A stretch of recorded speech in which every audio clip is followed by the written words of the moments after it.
अस्सलाम वालेकुम and welcome to doctor Naushiba Salman skin solutions.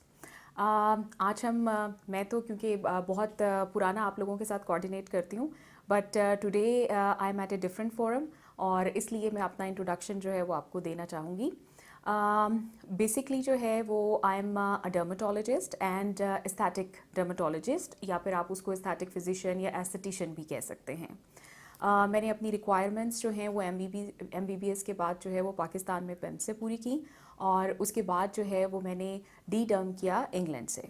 I have done 2 D derms from England, और मुझे प्रैक्टिस करते हुए डर्मेटोलॉजी और एस्थेटिक प्रैक्टिस करते हुए ऑलमोस्ट 17 ईयर्स हो गए हैं। प्रीवियसली मैं 3 क्लिनिक्स जो है वो रन करती थी। कराची में भी मेरी प्रैक्टिस थी, लाहौर में भी और इस्लामाबाद में। लेकिन उसके बाद मैंने कराची वाली प्रैक्टिस जो है वो उसको ख़त्म कर दिया हुआ है फॉर द पास्ट 7-8 ईयर्स, और अब मैं लाहौर का क्लिनिक करती हूँ और मैं इस्लामाबाद का क्लिनिक करती हूँ।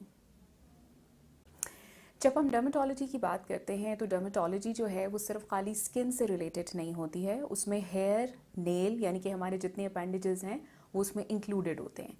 इसलिए जो डर्मेटोलॉजिस्ट होता है या जो स्किन से रिलेटेड डॉक्टर है, स्किन स्पेशलिस्ट है, वो सिर्फ खाली आपकी स्किन से रिलेटेड प्रॉब्लम्स, डिजीज़ को नहीं देखता, वो आपके हेयर को भी देखेगा, हेयर रिलेटेड प्रॉब्लम्स, इश्यूज़ भी देखेगा, और उसके अलावा nails and nail related problems या इश्यूज़ जो हैं वो भी देखता है। अब हम बात करेंगे हेयर इश्यूज़ पे। सबसे पहले और सबसे कॉमन जो एक इशू है दैट इज़ हेयर फॉल। बहुत ही कॉमन इशू है, और हमारे पास भी प्रैक्टिस में जो है वो ढेरों ढेर ऐसे पेशेंट्स आते हैं जो कि हेयर फॉल का इशू लेके आते हैं। हेयर फॉल आजकल बहुत ज़्यादा देखा जा रहा है, और इवन जो यंगस्टर्स हैं, यंग एजेस में भी बहुत ज़्यादा हेयर फॉल जो है वो देखा जा रहा है। अब हम आ जाते हैं कि उसके रीज़न्स क्या हैं। उसके रीज़न्स में टॉप के ऊपर जो है वो हमारी न्यूट्रिशनल डेफिशिएंसीज आती हैं, क्योंकि जो हेयर है वो आपके अपेंडेजेस में आता है। जब भी आप कुछ खाते हैं या जो आपका फूड इनटेक है, आपकी सप्लीमेंटेशन है, एनीथिंग जो भी आपकी बॉडी में जा रही है, जितने भी मेजर ऑर्गन्स होते हैं वो सबसे पहले उसकी सप्लाई लेंगे, और उसके बाद आपके हेयर, नेल, स्किन के पास बची हुई चीज़ें जो हैं वो जाती हैं, बिकॉज़ ये अपेंडेजेस में आते हैं, ये पेरिफ्री में हैं। इसलिए जो आपकी न्यूट्रिशनल डेफिशिएंसी होगी वो बहुत जल्दी जो है वो आपके बाल, आपकी स्किन और आपके नेल्स को ख़राब कर सकती है। आजकल ये कॉमन इशू इसलिए भी बहुत ज़्यादा है कि जो केमिकल इन्फ्लक्स है वो बहुत ज़्यादा है। आप देखें, स्ट्रेटनिंग के प्रोडक्ट्स हैं, या फिर जो है वो फैशन डाइज़ हैं, या डिफरेंट तरह के जेल्स हैं, सिरम्स हैं, और बहुत सारी ऐसी चीज़ें हैं, मूस है, जो कि बालों को बनाने के लिए मेल्स भी यूज़ करते हैं। इवन मेल्स जो हैं वो आजकल स्ट्रेटनिंग के प्रोसीजर्स भी करवाते हैं। ये सब का सब जो है वो केमिकल इन्फ्लक्स है। जब जितना ज़्यादा केमिकल इन्फ्लक्स होगा उतनी जल्दी आपके बाल जो है उसका स्ट्रक्चर ख़राब हो सकता है, डिसरप्ट हो सकता है, और जो कैरेटिन है जो कि बेसिकली आपके बाल के स्ट्रक्चर को बनाता है, जिसको आप प्रोटीन कह सकते हैं, हम उसको कैरेटिन बोलते हैं, वो बेसिकली ख़राब होता है या वो ख़त्म होता जाता है। जब वो ख़त्म होता जाएगा तो आपका बाल जो है वो आपको बहुत रूखा लगेगा, आपका बाल आपको स्मूथ नहीं लगेगा, और आपके बाल की जो स्ट्रेंथ है वो ख़त्म होती जाएगी, आपको वीक और फ्रेजाइल लगेगा। अच्छा, बाल का गिरना अलहदा होता है और टूटना एक अलहदा चीज़ है। टूटने का मतलब ये होता है कि जब आपके बालों को कोई फ्रिक्शन दी जाएगी, या उसको कोम किया जाएगा, ब्रश किया जाएगा, या आप शैम्पू कर रहे थे, आप अपना हेयर स्टाइल बना रहे थे, उसमें बाल जो है वो इतना वीक है कि वो टूट जाता है। आप उसको हाथ लगाते हैं, फ्रिक्शन मिलती है, वो टूट जाता है। और एक होता है बाल का गिरना। गिरने का ये मतलब है कि without any reason, without any friction, without any touch, आपने उसको हाथ भी नहीं लगाया, आपके कपड़ों पे गिरे हुए हैं आपके बाल, आपकी नीचे आपको फ्लोर पे गिरे हुए नज़र आ रहे हैं। उसके अलावा आप सो के उठें तो आपको पिलो के कवर के ऊपर जो है वो बाल गिरे हुए नज़र आ रहे हैं। इसलिए गिरना और टूटना दो मुख्तलिफ चीज़ें होती हैं, और इसको हम सेपरेटली डील करते हैं। अब हम बात करते हैं कि आजकल सर्दियां हैं, विंटर का मौसम है। विंटर्स में जो सबसे ज़्यादा कॉमन इशू हमारे पास आता है दैट इज़ हेयर डैंड्रफ। हर दूसरा बंदा आके कहता है मेरे बालों में डैंड्रफ हो रही है। अब हम बात करते हैं कि अब मेल, फीमेल, इवन जो यंगस्टर्स हैं या छोटे बच्चे हैं, उनमें भी उनको भी मदर्स लेके आती हैं हमारे पास कि इसको डैंड्रफ बहुत ज़्यादा हो रही है, और फिर साथ में सर में ख़ारिश होती है या सर में छोटे छोटे दाने बन जाते हैं। अब हम बात करते हैं कि इसकी मेन कॉजेज़ क्या हैं डैंड्रफ की, और स्पेशली विंटर्स में डैंड्रफ इतना ज़्यादा क्यों हो जाता है। इसमें जो इशू है वो सबसे पहले आता है हाइजीन का। हाइजीन का मतलब ये है कि बहुत दफ़ा ऐसा होता है कि पेरेंट्स जो हैं, मतलब मदर्स जो हैं, वो बच्चों को शैम्पू नहीं करती हैं। उनको ये लगता है कि इनको सर्दी लग जाएगी और वो फिर बहुत कम जो है वो शैम्पू कर रही होती हैं। उससे क्या होता है कि जो बाल हैं, जो आपकी स्कैल्प है, स्किन है सर की, उसमें रेजिड्यू इकट्ठा होता रहता है। और एक चीज़ होती है जो कि नेचुरल ऑयल जिसको हम बोलते हैं, आप लोग बोलते हैं या हम लोग उसको सीबम बोलते हैं। तो सीबम जो है वो उसकी प्रोडक्शन जो है वो ज़्यादा हो रही होती है। और आप क्योंकि उसको साफ़ नहीं कर रहे हैं, तो जब आप उसको सफाई उसकी कम कर देंगे तो वो इकट्ठा होता जाएगा, पाइल अप होता जाएगा। जब रेजिड्यू जो है वो सर के ऊपर या सर की जिल्द पे पाइल अप होता जाएगा, तो फिर आप देखेंगे कि किसी चीज़ का रिस्पॉन्स ही नहीं आएगा और बच्चा जो है वो खारिश करना शुरू कर देगा। प्लस आप वार्म कपड़े पहनते हैं, आपने सर को कवर किया हुआ है टोपी से, स्कार्फ से, किसी भी ऐसी चीज़ से, या औरतें हैं वो शॉल्स ले लेती हैं, जो भी है उससे जितनी भी वूल होती है वो सारी की सारी लगती है। और जिस तरह से विंटर रैश आपको बॉडी पे कहीं पे भी हो सकता है, उसी तरह से वूल या वूलन कपड़ों से आपके सर में भी खारिश हो सकती है। प्लस बहुत ज़्यादा गर्म पानी इस्तेमाल करना, क्योंकि हमें अच्छा लगता है सर्दियों में कि हम गर्म पानी से नहा रहे हैं, ल्यूक वार्म से ज़्यादा हॉट की तरफ जाने को दिल करता है या वो अच्छा फील हो रहा होता है। तो जब आप गर्म पानी इस्तेमाल करेंगे या हॉट शावर लेंगे, तो उससे आपकी जो टेंडेंसी होगी स्कैल्प की, उसमें डैंड्रफ बनने की टेंडेंसी जो है वो ज़्यादा हो जाएगी। नेवरदलेस हर किसी को डैंड्रफ नहीं होती। क्यों नहीं होती? क्योंकि जिस तरह आपकी फेस की स्किन का स्ट्रक्चर फ़र्क होता है, हर किसी की स्किन फ़र्क है। किसी की नॉर्मल होती है, किसी की नॉर्मल टू ड्राई, किसी की ऑयली।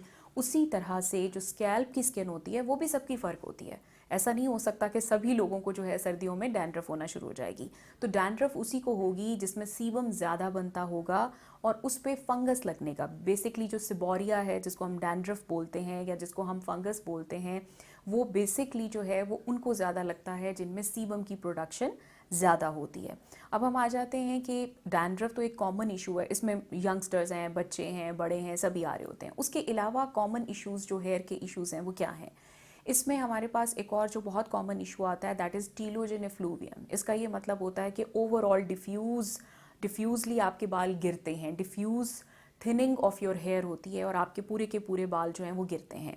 इसमें क्या होता है, बच्चों में भी हो सकती है, बड़ों में भी हो सकती है। इसमें इशू ये होता है कि जो आपकी ग्रोथ फेज़ है, normal growth phase of the hair cycle, वो डिसरप्ट हो जाती है, वो ख़राब हो जाती है, डिस्टर्ब हो जाती है। पहले एक एक्टिव फेज़ होता है जो कि 2 से 3 साल तक का होता है और उसमें आपका बाल जो है वो बनता है, बड़ा होता है। उसके बाद एक रेस्टिंग फ़ेज़ आता है, रेस्टिंग फ़ेज़ जो है वो फ्यू वीक्स का होता है और उसके बाद एक फॉलिंग फ़ेज़ आता है जिसमें बाल जो हैं वो गिरते हैं। ये एक नॉर्मल साइकिल है जो कि अल्लाह मियाँ ने बनाया हुआ है स्कैल्प के बालों का। अब इसमें क्या होगा कि जब ये साइकिल डिस्टर्ब हो जाती है तो इकट्ठे आपके बहुत सारे बाल जो हैं, बजाय इसके कि बारी बारी बाल एक्टिव फेज़, रेस्टिंग फेज़ और फॉलिंग फेज़ में आए, वो इकट्ठे जो हैं वो बहुत सारे मिल के फॉलिंग फेज़ में आ जाते हैं और इकट्ठे गिर रहे होते हैं। और जो परेशानी होती है वो ये होती है कि आप देखते हैं कि आपके बाल तो ढेरों ढेर जो हैं वो पर डे के हिसाब से गिर रहे हैं और ऐसा लगता है जैसे कि सारे के सारे बाल ख़त्म हो जाएंगे और हम बॉल्ड हो जाएंगे। मेल्स को भी ऐसे ही लगता है, फीमेल्स को भी ऐसे ही लगता है और आप एकदम से अपने टोज़ पे आ जाते हैं। आप कहते हैं कि क्या हो गया।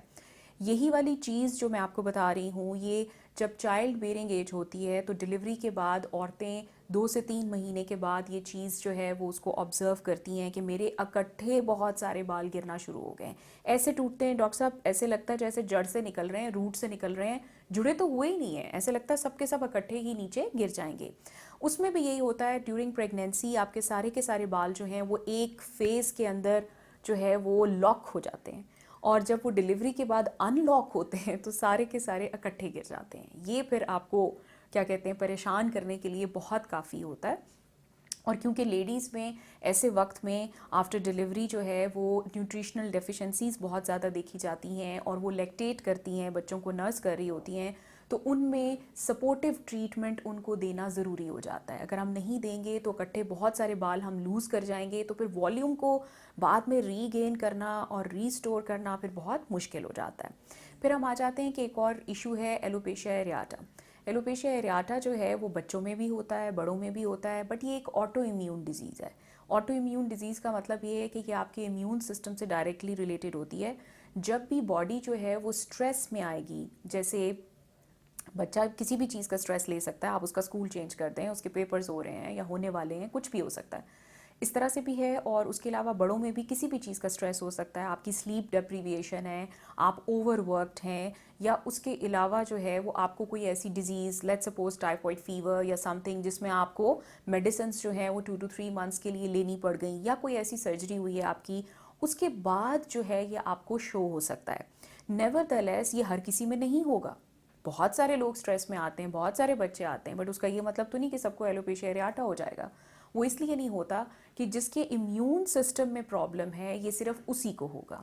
एलोपेशिया एरियाटा में राउंड राउंड तो नहीं कह सकते, मतलब हेयरलेस पैचेस बनते हैं। ये कहीं पे भी बन सकते हैं, ये सर पे भी बन सकते हैं, या आपके जहाँ जहाँ बाल हैं बॉडी पे, इवन आपके आईब्रोज पे आपकी आई लैशेज जा सकती हैं, आपकी मस्टैशेस जा सकती हैं, आपकी बियर्ड जा सकती है, दाढ़ी मूछें।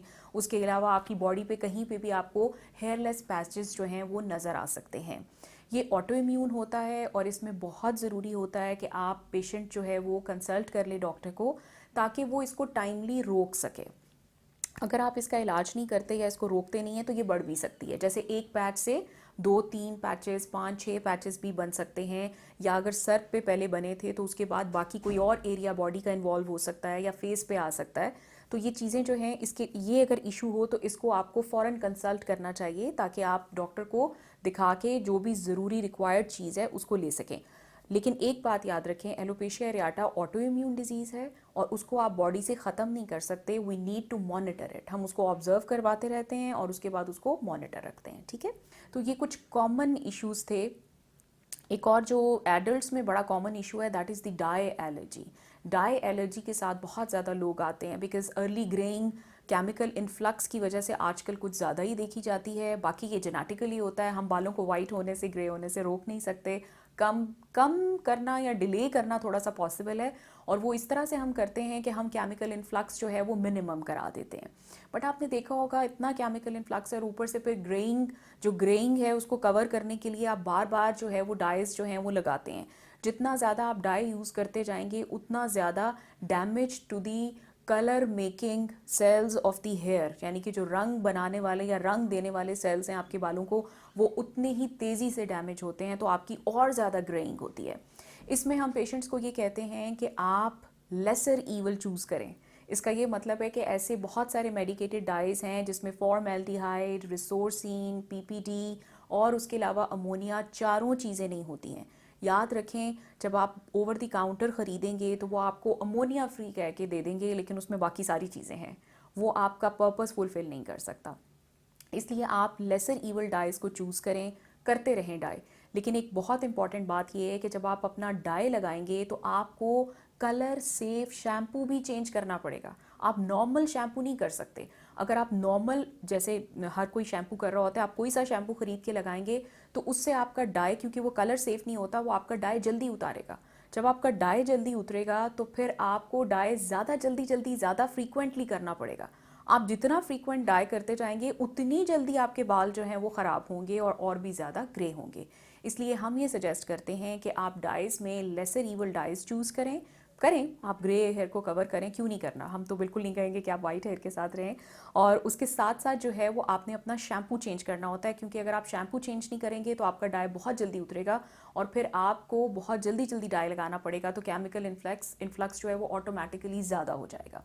उसी तरह से डाई रिलेटेड एलर्जीज़ बहुत होती हैं, उन पेशेंट्स को भी हम यही एडवाइस करते हैं कि आप लेसर ईवल चूज़ कर लें। ये आप बियर्ड पे भी कर सकते हैं, मस्टैशेस पे भी ये वाले डाइज कर सकते हैं, उसमें कोई इशू नहीं है। तो हम उनको इसीलिए लेसर ईवल जो है वो डाइज बता देते हैं। आप डाई करते भी रहेंगे लेकिन आपके बाल जो हैं वो ख़राब नहीं होंगे। अब हम बात करेंगे कि ऐसी कौन कौन सी मोडालिटीज़ हैं, ऐसी कौन कौन सी थेरेपीज़ हैं कि अगर इनमें से कुछ भी होता है तो हम उसमें यूज़ करते हैं बालों को रिस्टोर करने के लिए या बालों की हेल्थ को रीगेन करने के लिए। इसमें बहुत सारी चीज़ें हैं। हम मिनिमम वाली से स्टार्ट करेंगे। सबसे पहले तो हम हिस्ट्री टेकिंग बहुत इंपॉर्टेंट है। उसके बाद फिर ब्लड टेस्ट करवाए जाते हैं, जिससे हमें ये पता चलता है कि कोई न्यूट्रिशनल डेफिशिएंसी या बॉडी में कोई हार्मोनल चेंज तो नहीं है। जैसे थायराइड का इशू जो है वो बहुत कॉमनली देखा जाता है, और ऐसे पेशेंट्स के बाल बिल्कुल रूखे, खुश्क और लाइफलेस होते हैं और गिरते भी हैं, और टोटल वॉल्यूम उनका जो है वो रिड्यूस होना शुरू हो जाता है। मतलब बाल 10 ही हैं, पहले भी 10 थे, लेकिन अभी देखने में वो 5-6 लग रहे हैं, क्योंकि वो पतला होता जाएगा तो ऐसे आपको फील होगा। तो उसमें ब्लड टेस्ट करवाना या ब्लड केमिस्ट्री करवाई जाती है, उस समय पता चलता है कि कोई इंटरनल इशू या कोई हार्मोनल इशू तो नहीं है जिसको एड्रेस करने की ज़रूरत है, वरना आप ऊपर से कुछ भी करेंगे तो बहुत अच्छा रिजल्ट जो है वो नहीं आता। उसके बाद बारी आती है एप्लीकेशंस की, जो हम लगाने के लिए देते हैं। उसके बाद बारी आएगी ओरल मेडिसिन की, जो हम खाने के लिए देते हैं। ये 4 चीज़ें जो हैं ये टॉप पे रहेंगी। इनको आप पास करके, बाय पास करके किसी फिफ्थ चीज़ के ऊपर, फिफ्थ मोडालिटी के ऊपर नहीं जा सकते। ये आपकी नेसेसरी चीज़ें हैं, ये हमें पहले चेक करनी चाहिए और इनको कवर करना चाहिए। फिर हम आ जाते हैं कि ये सब चीज़ें तो आप घर में कर सकते हैं ना, आपने खाना है, आपने लगाना है, या आप घर में कर सकते हैं, या आपको हाइजीन के लिए शैम्पूज़ दे दिए हैं, या आपको तरीका बता दिया है कि आपने ऐसे ऐसे साफ़ रखना है स्कैल्प को, वो भी आप घर में कर सकते हैं। फिर हमारे पास क्लिनिक्स में ऐसा क्या अवेलेबल है। सबसे पहले हम हेयर लाइट पे बात करते हैं। Hair light is a specialised light जिसमें एक सिंगल वेवलेंथ आ रही होती है। ये दोनों काम करती है। ये आपकी स्कैल्प की हेल्थ को रीस्टोर करती है, जैसे आपको बहुत सारा डैंड्रफ है या सेबेशियस ग्लैंड्स हाइपर एक्टिव हैं, या फिर जो है वो आपकी अर्ली जो है वो मतलब आपकी ढेर सारे जो हैं वो बाल गिर रहे हैं, उसमें भी हम इसको यूज़ कर सकते हैं। ये हेयर ग्रोथ को भी प्रमोट करती है और उसके अलावा आपकी जो स्कैल्प की हेल्थ है उसको रिस्टोर करने में हेल्प करती है। तो हेयर लाइट टॉप पे हम रखेंगे। उसके बाद हम बात करेंगे मीज़ोथेरेपी की। मीज़ोथेरेपी एक ऐसी थेरेपी होती है जिसमें हम मेडिसिन को इंजेक्ट करते हैं डायरेक्टली इनटू द स्कैल्प, जहाँ पे हमें ज़रूरत है। इवन मीज़ोथेरेपी एलोपेशिया एरियाटा अगर बॉडी की किसी और पार्ट पे भी होता है, वहाँ पे भी इसको किया जा सकता है। मीज़ोथेरेपी में चीज़ क्या यूज़ करते हैं, इसमें जो कॉन्कॉशन होती है या जो मेडिसिन होती है जिसको इंजेक्ट किया जाता है, उसमें प्रोस्टाग्लैंडिन्स होते हैं, हेयर ग्रोथ फैक्टर्स होते हैं, जो एसेंशियल वाइटामिन्स होते हैं जो हेयर ग्रोथ को प्रमोट करते हैं। ये सारी की सारी चीज़ें उसके अंदर पहले से डली हुई होती हैं और हमने इसको सिर्फ इंजेक्ट करना होता है। फिर हम आ जाते हैं कि पीआरपी में हम ये करते हैं कि आपका जो ब्लड होता है उसको निकाल लेते हैं, विदड्रॉ उसको ड्रॉ करते हैं। आपका ब्लड ड्रॉ करने के बाद उसमें से रेड सेल्स को निकाल देते हैं और बेसिकली जो है वो प्लेटलेट रिच प्लाज्मा जो होता है उसको अलग कर लेते हैं और फिर उसको री इंजेक्ट किया जाता है। और ये प्रमोट करता है हेयर रीग्रोथ को। जैसे हमने किसी की जो फॉल है, हेयर फॉल है, वो रोक दी हुई है या कोई और इशू था वो हमने कवर कर लिया हुआ है, और अब हमारे पास जो इशू है वो इतना है कि हम अपनी हेयर ग्रोथ जो है वो उसको प्रमोट करना चाहते हैं या हम उसका वॉल्यूम रीगेन करना चाहते हैं वापस, उसमें इसको यूज़ किया जाता है। जो सर्जिकल प्रोसीजर्स होते हैं उसमें फिर हम हेयर ट्रांसप्लांट की बात करते हैं। हेयर ट्रांसप्लांट जो है उसमें ऐसा एरिया जहाँ पे आपके हेयर फॉलिकल्स नहीं हैं, जैसे हमारी पाम है, पाम पे कोई हेयर फॉलिकल नहीं है, अगर कोई भी सर का एरिया ऐसा हो गया हुआ है तो फिर हम वहाँ पे दूसरी जगह से हेयर फॉलिकल लेके उसको लगा देते हैं। हेयर ट्रांसप्लांटेड हेयर जो होता है उसकी भी एक लाइफ होती है, उसको भी आपको दोबारा लेना पड़ता है, but over the time period of years जो है ये अपनी जगह के ऊपर रहेगा। ट्रांसप्लांटेड हेयर जो होता है उसमें वो हार्मोन रिलेटेड चेंजेस को डील नहीं करता।